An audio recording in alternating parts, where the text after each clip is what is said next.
మిత్రులంతా కూడా వచ్చారు. అందరికీ కూడా నమస్కారాలు తెలియజేస్తున్నాను. నా పేరు శ్రీధర్, 1991 బ్యాచ్ ఎస్ఐని. ఎస్ఐ అంతా కూడా 10 years కడప జిల్లా చేశాను.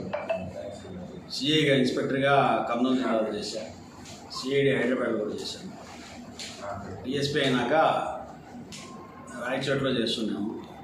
తర్వాత ఇక్కడికి రావడం జరిగింది. కావాలి గురించి విన్నాను. కావాలో సమస్యలు కూడా తెలుసుకున్నాను. పబ్లిక్ కూడా మంచి పబ్లిక్, ఇక్కడ రిలయబుల్ పబ్లిక్. మెయిన్గా మన ప్రయారిటీస్ శాంతి భద్రతలు, ఎక్కడ ఎలాంటి ప్రాబ్లం రానివ్వకుండా ప్రతి ఒక్కరు కూడా భద్రతగా హ్యాపీగా సంతోషంగా జీవించాలని మేము దానికి మా పోలీస్ శాఖ తరఫున గట్టిగా కృషి చేస్తాము. రౌడీజం కానీ లేకపోతే ఇంకేమైనా గుండాయిజం కానీ ఇట్లాంటివంతా కూడా మీరు తీసుకొస్తే మాకు చెప్పండి, వెంటనే చర్యలు ఉంటాయి. అదేవిధంగా మత్తు పదార్థాలు యువత బానిస అవుతున్నారు. ఈ మధ్య కాలేజెస్ కూడా ఎక్కువ ఉన్నాయి ఇక్కడ కావాలలో. దాదాపు 4 ఇంజనీరింగ్ కాలేజీలు ఉన్నాయి ఇక్కడ కావాలి చుట్టుపక్కల. ఇదంతా కూడా మత్తు పదార్థాలు గంజాయి గురించి మా పోలీస్ శాఖ తరఫున త్వరలో అవేర్నెస్ ప్రోగ్రామ్స్ అన్నీ కూడా పెడతాము. ఈ జనరలైజ్డ్ అలిగేషన్ కాకుండా మీరు పర్టికులర్గా సార్ పలానా వాళ్ళు చేస్తున్నారని మా సీక్రెట్గా ఇన్ఫర్మేషన్ ఇచ్చినా కూడా మేము వెంటనే చర్య తీసుకుంటాం. జనరల్గా చెప్పేస్తారు సార్ అక్కడ సార్ ఇది సార్ అది. అట్లా కాకుండా మీకేమైనా ఇన్ఫర్మేషన్ వచ్చినప్పుడు మాకు చెప్పండి సీక్రెట్గా, మీ పేరు బయట పెట్టకుండా మేము గట్టి చర్యలు తీసుకుంటాం. అదేవిధంగా కావలి పట్టణంలో కూడా ట్రాఫిక్ సమస్యలు చాలా ఉన్నాయి. జనాభా పెరిగిపోతున్నారు, వెహికల్స్ పెరిగిపోతున్నాయి, రోడ్లేం పెరగల.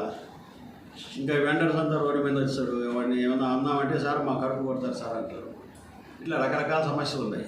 దీనికి మున్సిపాలిటీ వాళ్ళు, రెవెన్యూ వాళ్ళు అందరూ కలిసి కూడా చేయాలా. వాళ్ళతో అందరూ కూడా కలిసి మాట్లాడుతున్నాము.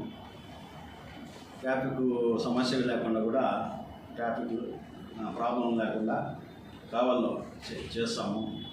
అదేవిధంగా కొంతమంది పిల్లలు హై స్పీడ్లో పోవడము, సైలెన్సర్ మార్చి రకరకాల శబ్దాలతో పోవడం ఇటువంటివన్నీ కూడా చేస్తున్నారని తెలిసింది. దానికోసం మా పోలీసు ఎస్ఐకి సిఐకి చెప్పాను.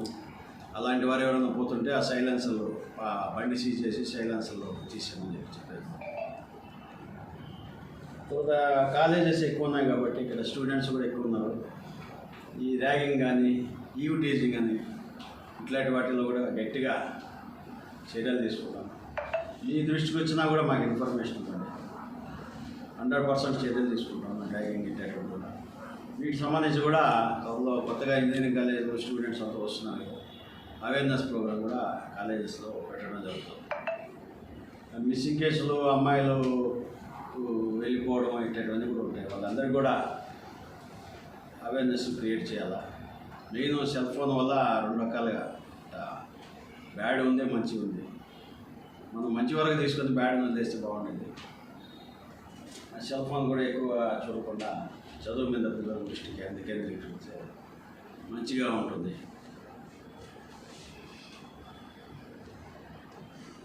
ఈ విధంగా ప్రయారిటీస్ ప్రకారం కావాలో ఎలాంటి ప్రాబ్లం లేకుండా, శాంతి భద్రతలు బాగా ఇబ్బంది లేకుండా ప్రజలు మనశ్శాంతిగా ప్రశాంతంగా ఉండేందుకు మా ఎస్పీ గారు మాకు అన్ని ఆర్డర్స్ ఇచ్చారు. ఆయన ఆర్డర్స్ మేరకు గట్టిగా చేసుకుని కావాలి సబ్ డివిజన్ పరిధిలో ఎలాంటి గొడవలు జరగకుండా చేస్తామని హామీ ఇస్తాం.